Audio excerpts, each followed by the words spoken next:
Hey guys, welcome back. It's time to cover concept 4 of Concepts of Kingdom Agriculture, and I'm so glad you're here joining us. If you missed the first 3, go back and watch them. If you have already watched them, hang tight and we'll be talking about concept 4 here in just a second. Grab a cup of coffee, sit down, and enjoy.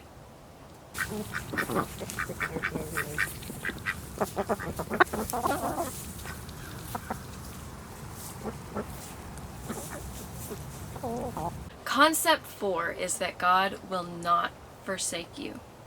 This is a concept that we see all throughout the Bible, but especially in like Psalms and Proverbs and things, especially the Psalms of David, where you see David talking about even though he has these intense struggles and these intense issues, and it seems like the odds are totally stacked against him and he has nothing going for him, that God will see him through and God will seat him in front of his enemies, and that he will prosper despite all of these terrible things happening to him. Again, if you've heard the other videos, you know I'm not a proponent of the prosperity gospel, so I'm by no means saying that you will always be victorious in every little thing. But I will say that I know who wins the war. We may lose some battles, but the war is already won. If you've never experienced agriculture, and especially not viewing it through the lens of Christianity and a perspective of God and humankind,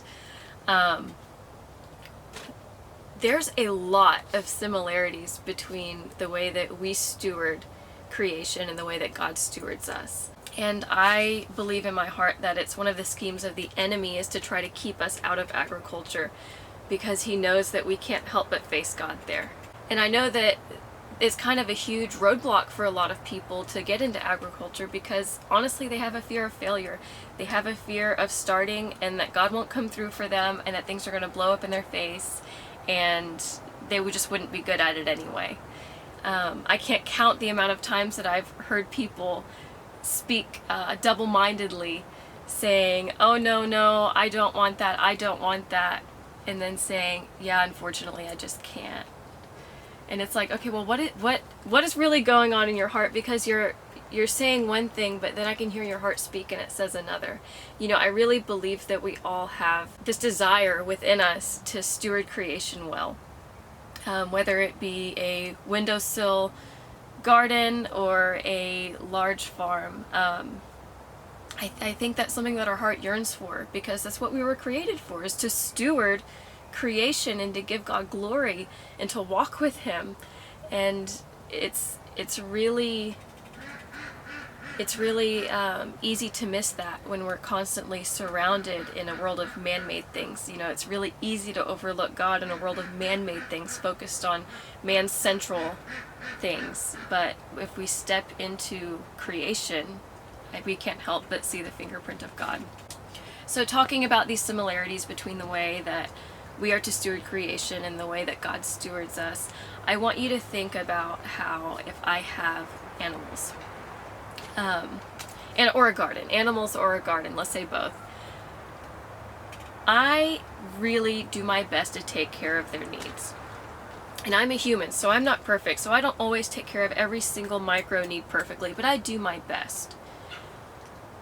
But how much more so when someone is coming over to take a look at things around here, do I really try to put our best foot forward? And man, I'll pull those little bitty weeds that I might have let go just a little bit longer, and I'll really just top off the water. You know, there was still plenty enough water there, but you know, really just fill it up so that beyond a shadow of a doubt, people can see like, man, like they are well taken care of. These are happy animals.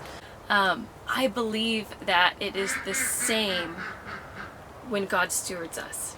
We are kind of like how the Jews were in the Old Testament. You know, we are almost on display for the rest of, you know, humankind. And, you know, people should be able to look to us to see how things are done.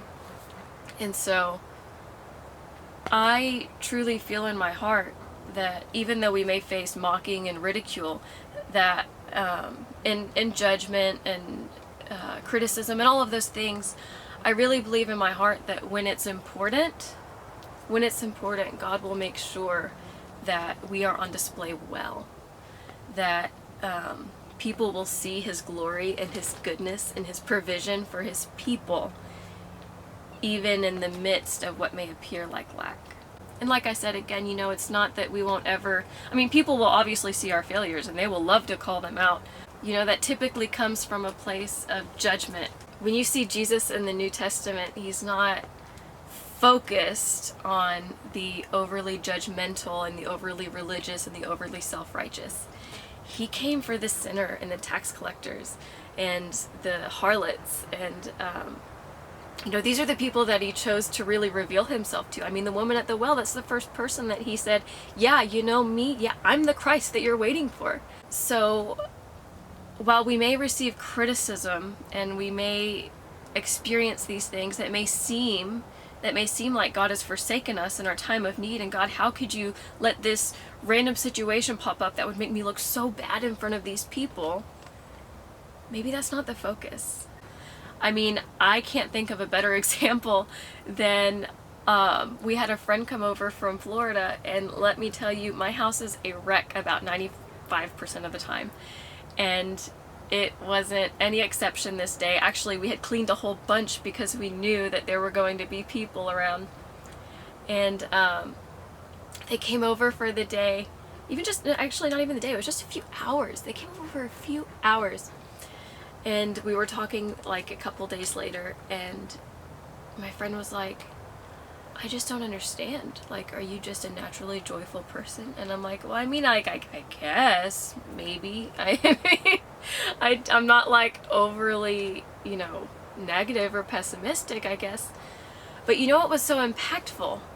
What was so impactful is that she was like, I came into your home and like, it's messy. It's kids are running around and there's stuff there, it's not orderly, but you were just so peaceful and joyful in the midst of it. And I was like, oh my goodness, leave it to God. Leave it to God to use my messy house to minister to someone's heart. And you take situations like that, and you may say, okay, well, the battle was lost. I really failed in this area, but I would say that God is not going to leave you or forsake you. In fact, he will turn everything for the good for those who love him. Even though we may lose a small battle, the war, the fruit that withstands the test of time, is very impactful on souls. And I'm talking about very impactful in both the physical way of like, wow, agriculture can be done this way, but also the spiritual. And in the same way that I can keep animals in a lot of different ways.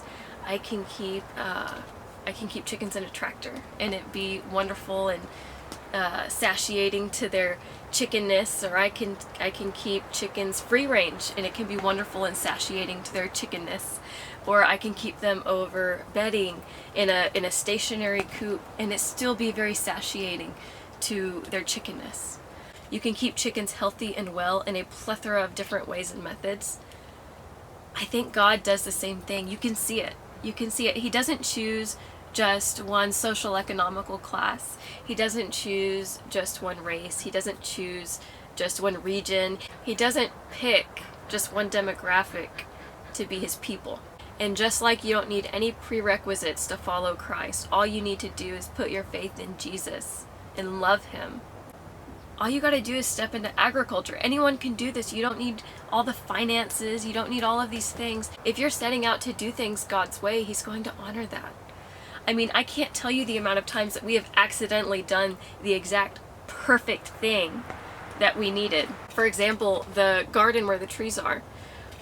We were setting out, we got sheep in obedience, but had no idea how to properly do it. Was recommended to put them over a dirt lot so they wouldn't have issues with parasites. And so I was like, okay, we got to turn this into a dirt lot. Built this massive stationary pen, tilled up the whole thing, and spread all the wood ash from the stuff that we ended up burning that was too big to be tilled in.